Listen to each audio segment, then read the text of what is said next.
जय हिंद सर। जय हिंद बच्चों, इस समय आप लोग मोहम्मद इंस्टीट्यूट के यूट्यूब चैनल से जुड़े हुए हैं और इस चैनल में मैं आप सबका स्वागत करता हूं। आज हम लोग class 11th chemistry Hindi medium NCERT book के 10th चैप्टर एस ब्लॉक के तत्व यानी यस ब्लॉक एलिमेंट का हम लोग अध्ययन करने जा रहे हैं।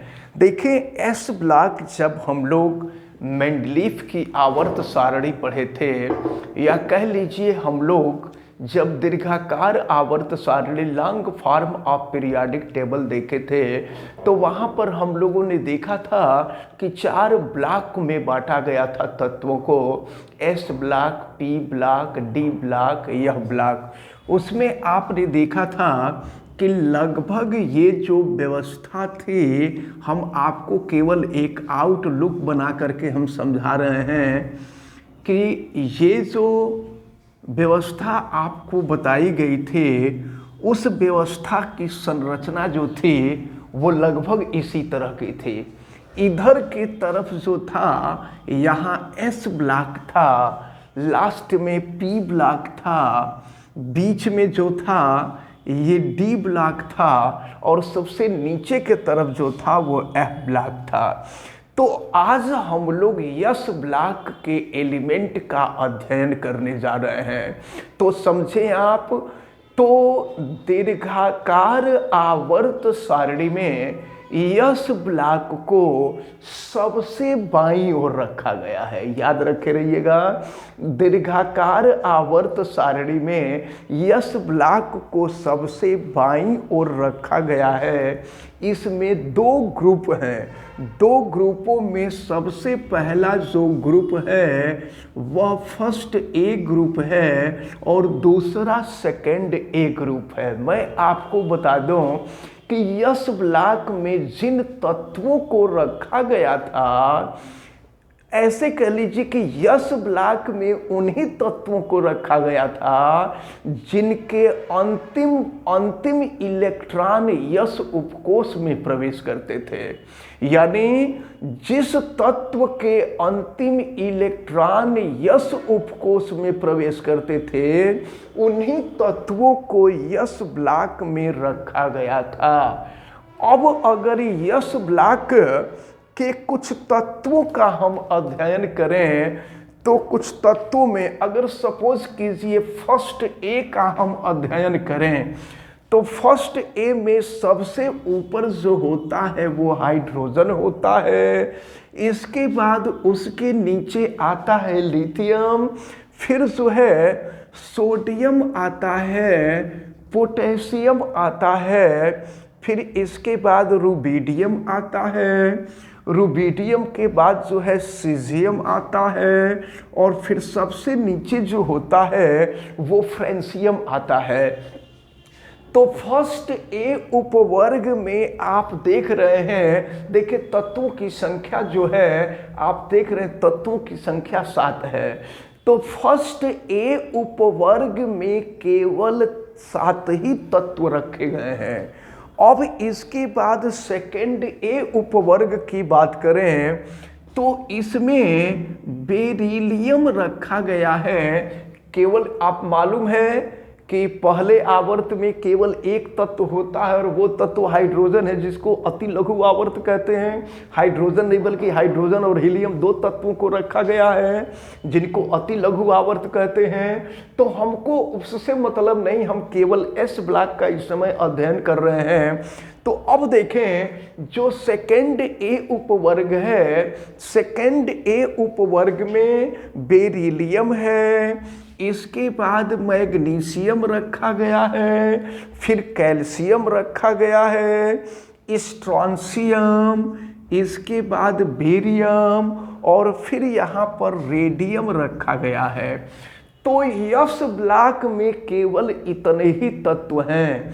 तो यस ब्लॉक में जो फर्स्ट ए उपवर्ग है इसमें 7 तत्व हैं और सेकेंड ए उपवर्ग में जो है यहाँ पर 6 तत्व हैं। तो कुल मिलाकर के यस ब्लॉक में केवल 13 तत्वों को रखा गया है। यस ब्लॉक में कुल मिलाकर के केवल 13 तत्व आते हैं। अभी हमने बताया कि यस ब्लॉक में उन्हीं तत्वों को रखा गया है। यस ब्लॉक में उन्हीं तत्वों को रखा गया है जिनका अंतिम इलेक्ट्रॉन जो है यस उपकोष में प्रवेश करता है। जैसे अगर हाइड्रोजन का हम इलेक्ट्रॉनिक विन्यास देखें तो हाइड्रोजन का इलेक्ट्रॉनिक विन्यास 1s1 होता है। इसी तरह से लिथियम का इलेक्ट्रॉनिक विन्यास देखें तो ये 1s2 2s1 होता है। फिर इसी तरह से अगर सोडियम का इलेक्ट्रॉनिक विन्यास देखा जाए तो 1s2 2s2 2p6 और फिर 3s1 है। तो इस प्रकार आप देख रहे हैं कि अंतिम इलेक्ट्रॉन यस उपकोष में प्रवेश कर रहा है। अब एक बात आपको और ध्यान में रखना होगा कि जब ऐसे तत्व जिनके अंतिम उपकोष में केवल एक इलेक्ट्रॉन है उनको फर्स्ट ए उपवर्ग में रखा गया है और जिनके अंतिम कोष में 2 इलेक्ट्रॉन हैं उनको सेकेंड ए उपवर्ग में रखा गया है। तो सबसे पहले हम फर्स्ट ए उपवर्ग के तत्वों के गुणों का अध्ययन करें और इन तत्वों के गुणों में सबसे पहले हम आपको बतावें ये फर्स्ट ए उपवर्ग के तत्वों का भौतिक गुण हम आपको बता रहे हैं। फर्स्ट ए उपवर्ग के तत्वों के भौतिक गुण हम आपको पहले भौतिक गुण बताने जा रहे हैं, यानी कि फिजिकल प्रॉपर्टीज हम आपको बताने जा रहे हैं। तो देखें ये फिजिकल प्रॉपर्टीज में क्या होता है इसको देखना है। सबसे पहले फिजिकल प्रॉपर्टी में हम आपको बतावें कि इनका प्राप्ति स्थान क्या है। इनका जो है प्राप्ति स्थान जिसको हम ऑकरेंस कहते हैं, इनका ऑकरेंस क्या है हम आपको बता दें।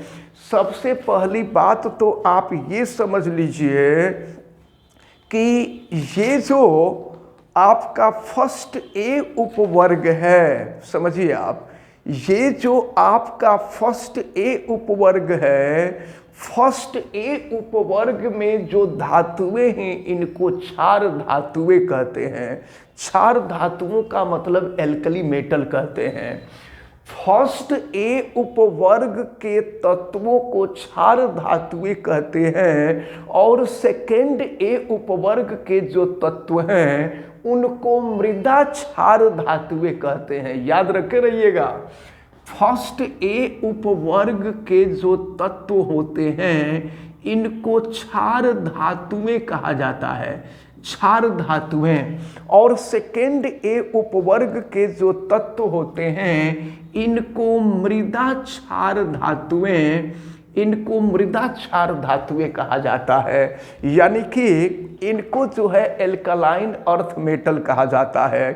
तो अब जरा ध्यान पूर्वक देखें, ये धातुएं हैं और आपको मालूम है कि धातुएं बहुत क्रियाशील होती हैं और जो धातुएं क्रियाशील होती हैं, क्रियाशील होंगी तो वो स्वतंत्र अवस्था में नहीं पाई जाती हैं। तो हम फर्स्ट ए उपवर्ग के जितने भी तत्व हैं उनके हम भौतिक गुणों के बारे में आपको बताने जा रहे हैं। तो फर्स्ट ए उपवर्ग में जितने भी तत्व हैं सभी क्षार धातुएं हैं। जैसा कि आप देख रहे हैं hydrogen, lithium, sodium, potassium, rubidium, caesium, francium, ये फर्स्ट ए उपवर्ग के जितने भी तत्व हैं ये सभी क्षार धातुएं हैं, और क्षार धातुएं बहुत ही क्रियाशील होती हैं, इसलिए ये प्रकृति में स्वतंत्र अवस्था में नहीं पाई जाती हैं, बल्कि ये प्रकृति में संयुक्त अवस्था में पाई जाती हैं। तो ये आपको याद रखे रहना है। अब इसके बाद हम देखें दूसरा गुण, देखें इनकी भौतिक अवस्था, फिजिकल स्टेट क्या होता है, हम लोग इसको देखेंगे। तो भौतिक अवस्था में जरा ध्यान पूर्वक देखें कि यहाँ पर देखें हाइड्रोजन, आप जानते हैं कि हाइड्रोजन गैस है। भौतिक अवस्था का मतलब कौन ठोस अवस्था में होगा, कौन गैस अवस्था में होगा, कौन गैस अवस्था में होगा, हम इसके बारे में आपको बताने जा रहे हैं।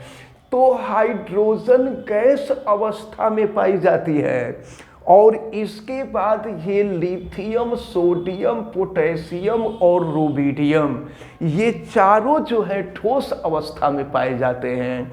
और इसके बाद ये सीजियम और फ्रांसियम जो है ये द्रव अवस्था में पाए जाते हैं। ये जो चीज़ें मैं आपको बता रहा हूँ काफ़ी इंपॉर्टेंट चीज़ें हैं, इनको आप सभी लोग बहुत अच्छी तरह से तैयार रखे रहिएगा।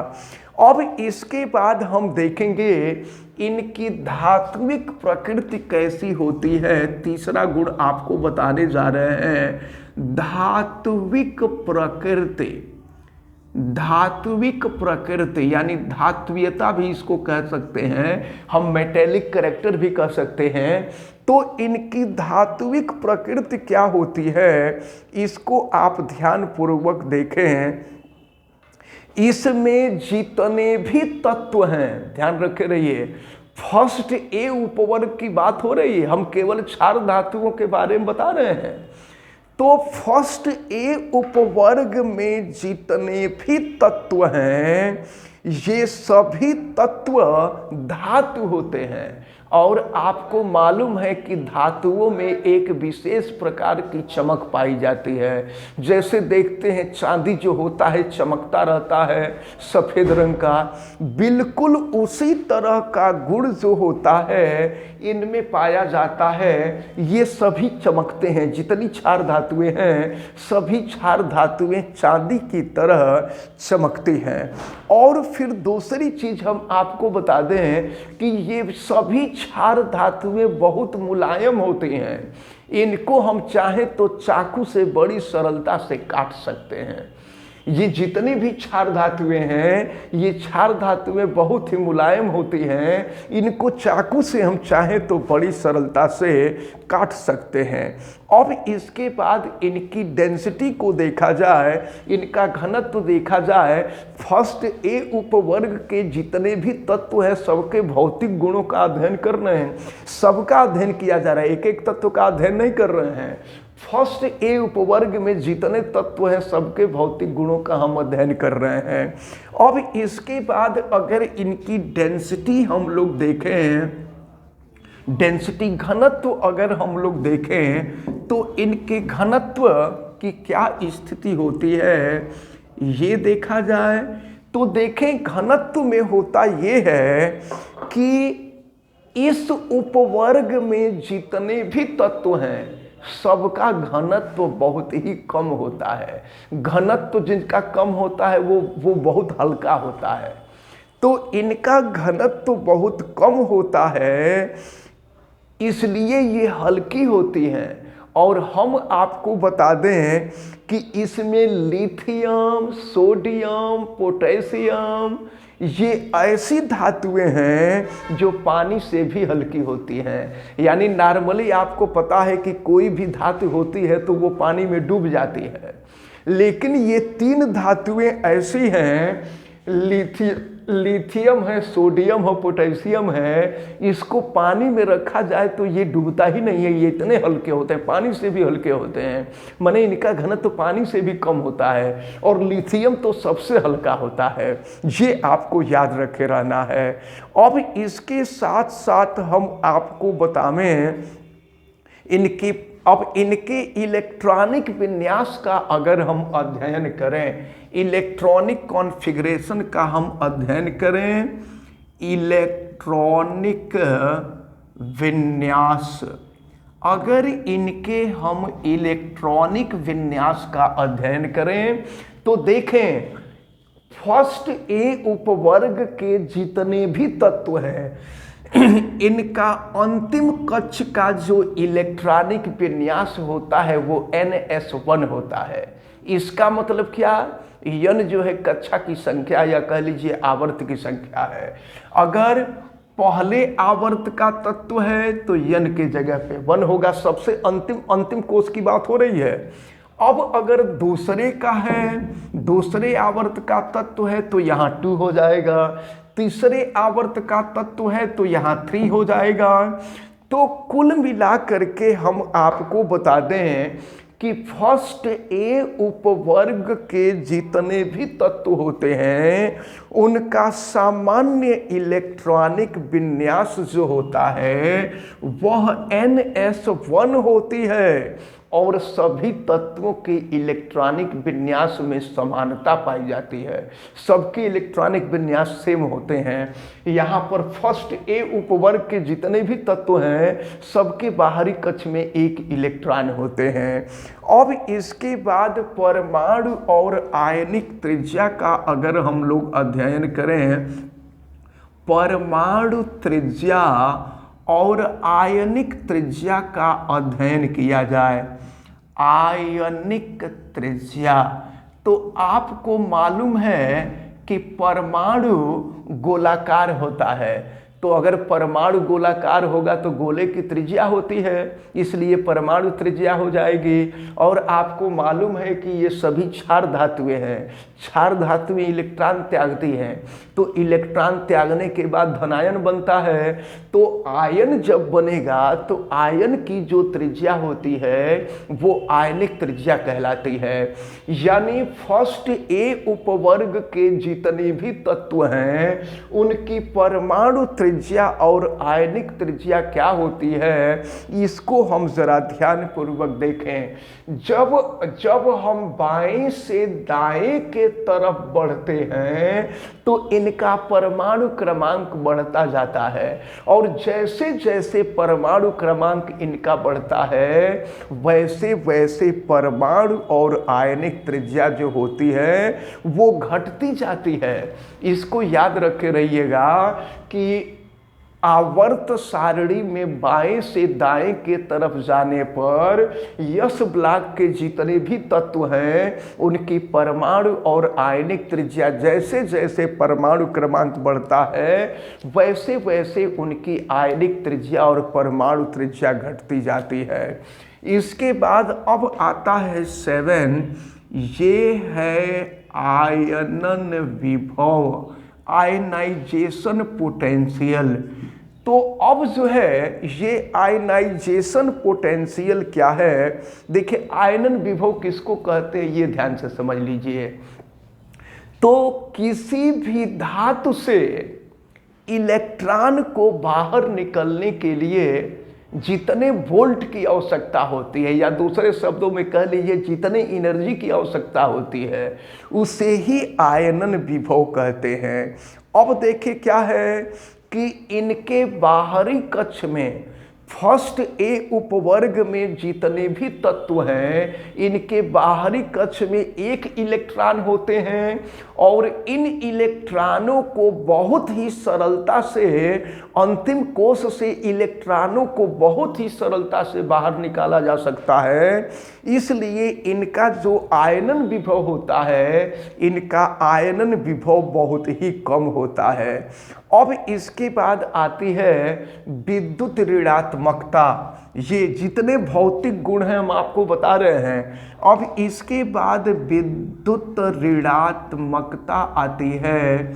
तो वैद्युत ऋणात्मकता क्या है, हम आपको बता दें कि फर्स्ट ए उपवर्ग के जितने भी तत्व हैं क्षार धातुएं हैं, तो धातुओं की जो ऋणात्मक प्रकृति होती है वो सबसे कम होती है। मतलब इस आवर्त में, जैसे मान लीजिए पहला आवर्त, दूसरा आवर्त, तीसरा आवर्त, चौथा आवर्त, पांचवा आवर्त देख रहे हैं, तो क्षार धातुओं की अपने आवर्त में उपस्थित जितने भी तत्व होते हैं, उन तत्वों में सबसे कम विद्युत ऋणात्मकता होती है। यानी क्षार धातुओं की विद्युत ऋणात्मकता सबसे कम होती है।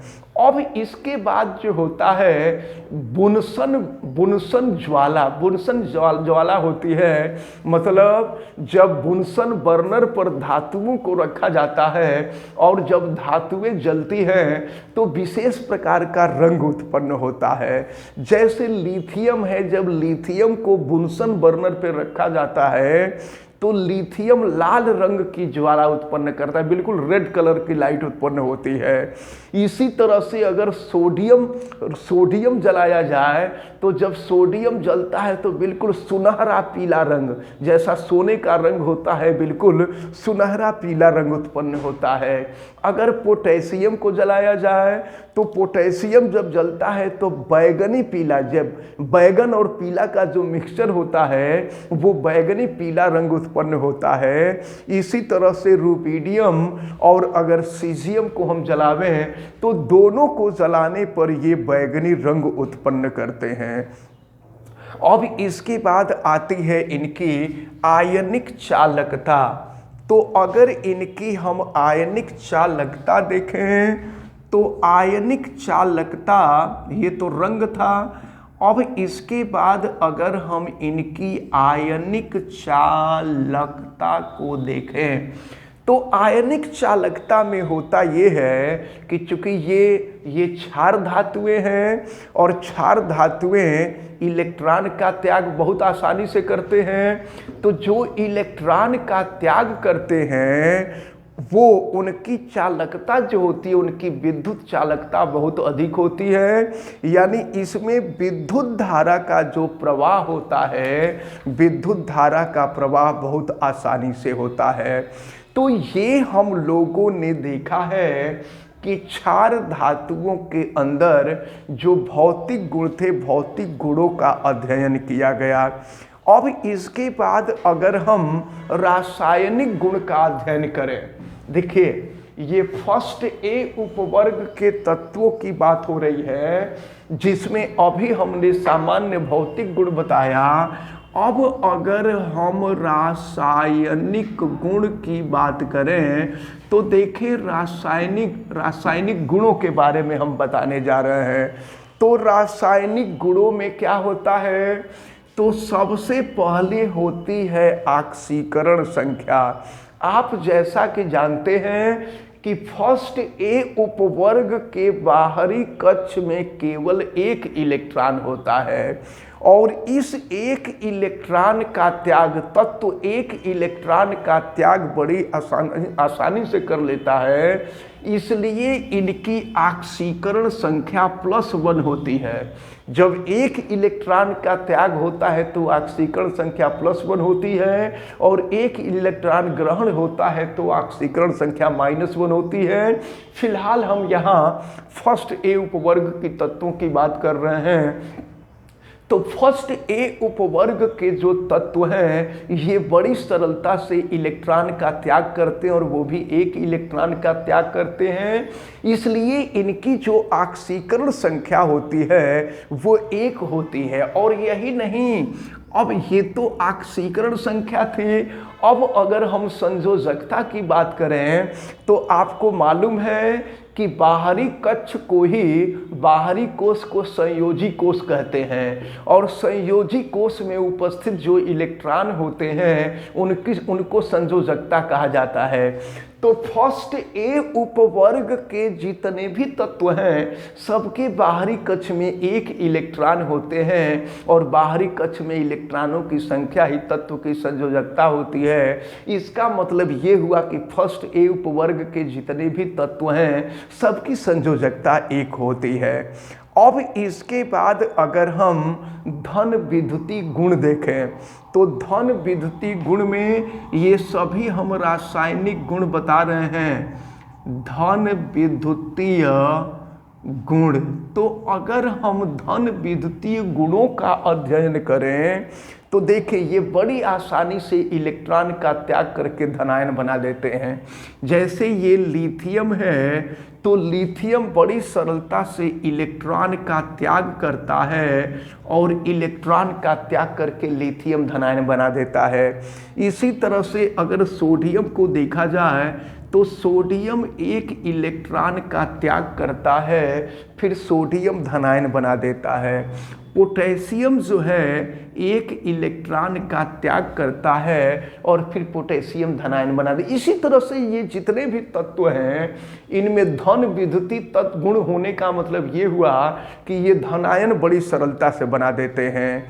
अब इसके बाद जो है इनकी क्रियाशीलता देखा जाए तो ये बहुत ही ज़्यादा क्रियाशील होते हैं।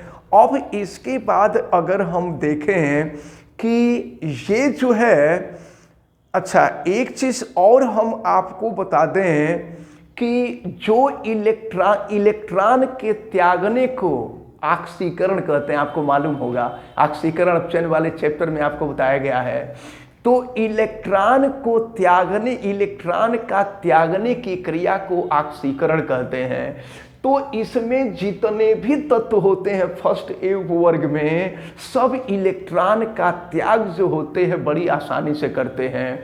तो इलेक्ट्रॉन के त्यागने के गुण को ऑक्सीकरण कहते हैं और जो इलेक्ट्रॉन त्यागता है वह अपचायक कहलाता है। इसका मतलब ये हुआ कि फर्स्ट ए उपवर्ग के जितने भी तत्व हैं इनके अंदर अपचायक का गुण पाया जाता है। अब इसके बाद हम देखें, अगर हम आगे बढ़ें तो देखा जाए कि जल से कैसी क्रिया होती है। जल से क्रिया, इनकी जल से क्रिया का अध्ययन किया जाए तो देखिए उदाहरण हम सोडियम का और पोटेशियम का लेकर के बता रहे हैं। तो जब ये जल से क्रिया करते हैं, अगर ये देखिए सोडियम है और ये जल से हम पहले से ही बैलेंस करके रिएक्शन लिख रहे हैं, तो ये 2NaOH सोडियम हाइड्रोक्साइड बनता है और इससे हाइड्रोजन मुक्त होती है। अभी एक और आप देख लीजिए पोटेशियम का, इसके बाद इसको हम बता रहे हैं।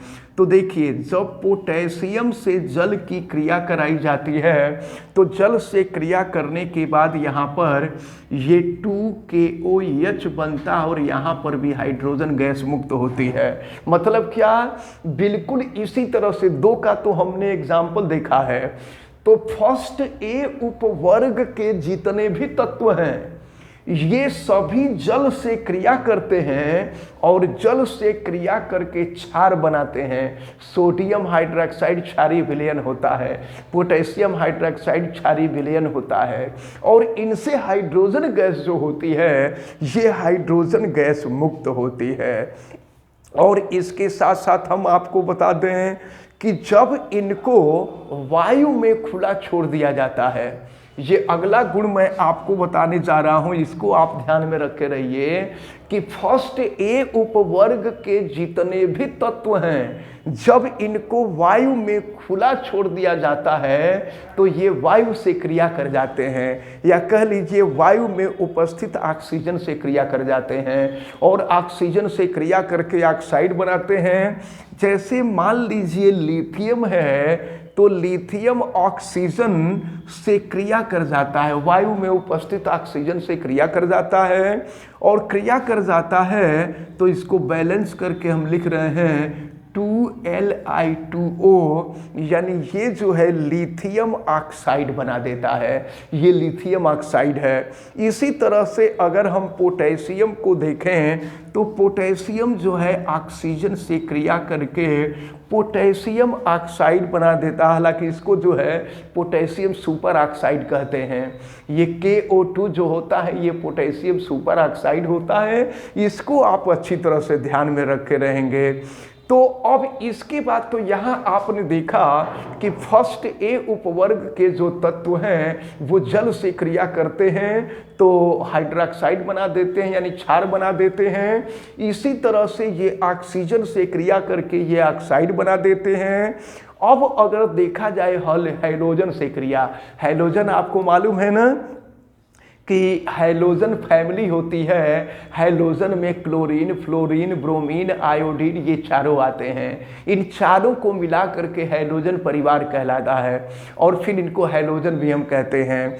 तो जब ये फर्स्ट ए उपवर्ग के तत्व हैलोजन से क्रिया करते हैं, हैलोजन से क्रिया करते हैं, अगर देखा जाए सोडियम के लिए तो सोडियम जो है अगर क्लोरीन से क्रिया करता है तो क्रिया करने के बाद सोडियम क्लोराइड बना देता है, NaCl बना देता है। इसी तरह से अगर हम जो है पोटेशियम से क्रिया कराएं, देखिए पोटेशियम से क्रिया कराएं, सपोज कीजिए पोटेशियम की अगर ब्रोमीन से क्रिया करा दी जाए, पोटेशियम की ब्रोमीन से क्रिया करा रहे हैं तो ब्रोमीन से क्रिया करा दिया जाए तो 2KBr प्राप्त होता है, यानी कि पोटेशियम ब्रोमाइड प्राप्त हो जाता है। तो इस प्रकार ये जब हैलोजन से क्रिया करते हैं तो हैलाइड बना देते हैं। ये फर्स्ट ए उपवर्ग के तत्वों के हम रासायनिक गुण बता रहे हैं। इसके साथ साथ हम आपको ये भी बता दें कि अगर इनकी हाइड्रोजन से क्रिया कराया जाए तो जब हाइड्रोजन से क्रिया कराई जाती है तो ये हाइड्राइड बना देते हैं।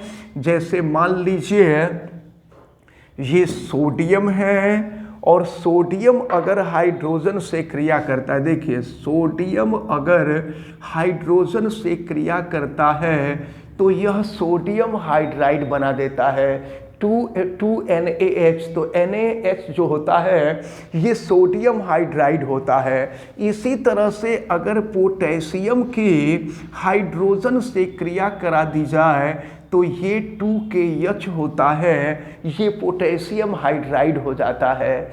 ये सब हम रासायनिक गुण आपको बता रहे हैं। इन रासायनिक गुण को आप अच्छी तरह से ध्यान में रखे रहिएगा। इसी तरह से जब ये अमोनिया से क्रिया करते हैं तो देखिए क्या होता है, फर्स्ट ए उपवर्ग के जितने भी तत्व हैं जब ये अमोनिया से क्रिया करते हैं, देखिए हम अमोनिया से क्रिया करा रहे हैं, ये जो है ये अलग गुण है। अब अगर हम अमोनिया से क्रिया करावें तो देखिए अमोनिया आपको मालूम है NH3 होता है।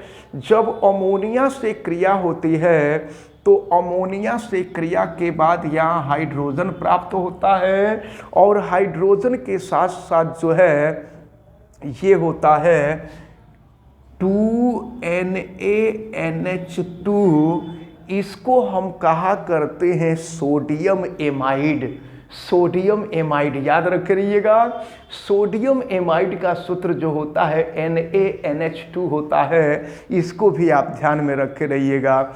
इसी तरह से जब पोटेशियम की अमोनिया से क्रिया कराई जाती है, देखिए बैलेंस करने के लिए 2 से गुणा करना पड़ेगा। अब इसी तरह से जब पोटेशियम की अमोनिया से क्रिया कराई जाती है तो देखिए अमोनिया से क्रिया कराते हैं तो यहाँ पर भी हाइड्रोजन मुक्त होता है, हाइड्रोजन बनता है और हाइड्रोजन के साथ जो है ये देखें ये पोटेशियम एमाइड प्राप्त हो जाता है। अब इसी तरह से अगर देखा जाए कि अगर मरकरी से क्रिया कराई जाए, देखिए ये इम्पॉर्टेंट रिएक्शन है। तो अगर सोडियम की हम मरकरी से क्रिया करावें तो सोडियम और मरकरी आपस में क्रिया करके जो तत्व बनाते हैं ये होता ये है ना कि क्षार धातुएं, जितनी भी क्षार धातुएं हैं ना, ये सभी मरकरी में बड़ी आसानी से घुल जाते हैं और घुलने के बाद क्षार धातुओं का मरकरी में जो विलयन होता है वह अमलगम कहलाता है। अमलगम आपसे कई बार पूछा गया है कि अमलगम से आप क्या समझते हैं, तो याद रखे रहिएगा जितनी भी क्षार धातुएं होती हैं ये मरकरी में बड़ी सरलता से घुल जाती हैं और जब मरकरी में घुल जाती हैं तो इनका विलयन जो होता है वह अमलगम कहलाता है। तो जब सोडियम मरकरी में घुल जाता है तो यहाँ पर जो विलयन प्राप्त होता है, इस विलयन को हम कहा करते हैं सोडियम अमलगम। यह NaHG कहलाता है। अगर इसी तरह से देखा जाए धातुओं से क्रिया की, इनकी धातु से कैसी क्रिया होती है, तो अगर देखा जाए हम उदाहरण के तौर पर सोडियम को लें, तो सोडियम की अगर हम सल्फ्यूरिक अम्ल से क्रिया करावें, ये H2SO4 है। जब सोडियम की सल्फ्यूरिक अम्ल से क्रिया कराई जाती है तो ये प्राप्त होता है Na2 और ये होता है SO4, जिसको हम कहते हैं सोडियम सल्फेट। ये सोडियम सल्फेट प्राप्त होता है और फिर यहाँ से हाइड्रोजन मुक्त होती है। फिर इसी तरह से अगर देखा जाए कि अगर इसकी पोटेशियम से क्रिया कराई जाए, तो जब यह पोटेशियम से क्रिया करता है तो पोटेशियम से क्रिया करने के बाद ये बना देता है K2SO4, पोटेशियम सल्फेट बना देता है और इसके बाद फिर जो है यहाँ से हाइड्रोजन मुक्त होती है। तो इस प्रकार आपने देखा कि इसके जितने रासायनिक गुण थे ये सभी महत्वपूर्ण रासायनिक गुण। तो फर्स्ट ए उपवर्ग के तत्वों की स्थिति आपको बता दी गई, फर्स्ट ए उपवर्ग के तत्वों के भौतिक गुण आपको बता दिए गए, रासायनिक गुण आपको बता दिए गए। अब इसके बाद क्षार धातुओं के यौगिक हैं। क्षार धातुओं के यौगिक में सोडियम हाइड्रोक्साइड होता है। सोडियम हाइड्रोक्साइड आपके लिए बहुत ही महत्वपूर्ण टर्म है। इसी तरह से सोडियम कार्बोनेट होता है। ये सोडियम कार्बोनेट भी आपका एक इम्पॉर्टेंट टर्म है। अब तब इसके बाद इसी में जो है साधारण नमक, जिसको सोडियम क्लोराइड कहते हैं, ये साधारण नमक होता है। तो और इसके साथ साथ अगर हम सेकेंड ए उपवर्ग के बारे में पढ़ेंगे तो सेकेंड ए उपवर्ग के भौतिक गुण और रासायनिक गुण पढ़ लेंगे। तो ये जो S ब्लॉक के तत्व हैं, ये S ब्लॉक के तत्व आपके कंप्लीट हो जाएंगे। वैसे ये सारी बातें जितनी बताई गई हैं ये आप सबको समझ में आ गई हैं? Yes sir. तो हमें उम्मीद है कि जो लोग वीडियो देख रहे हैं आप सभी लोगों को ये सारी बातें भी अच्छी तरह से समझ में आ गई होंगी। आप वीडियो को लाइक ज़रूर कीजिएगा और अगर आप चैनल पे नए हैं तो चैनल को सब्सक्राइब भी कर लीजिए। वीडियो को आप लाइक तो करें ही, और अगर किसी प्रकार की कोई दिक्कत समझ में आती है तो आप हमें कमेंट करके बतावें। और हाँ, वीडियो को मैक्सिमम स्टूडेंट तक शेयर ज़रूर करें। आप सभी लोगों का बहुत बहुत धन्यवाद। जय Hind. Thank you sir. Yours welcome.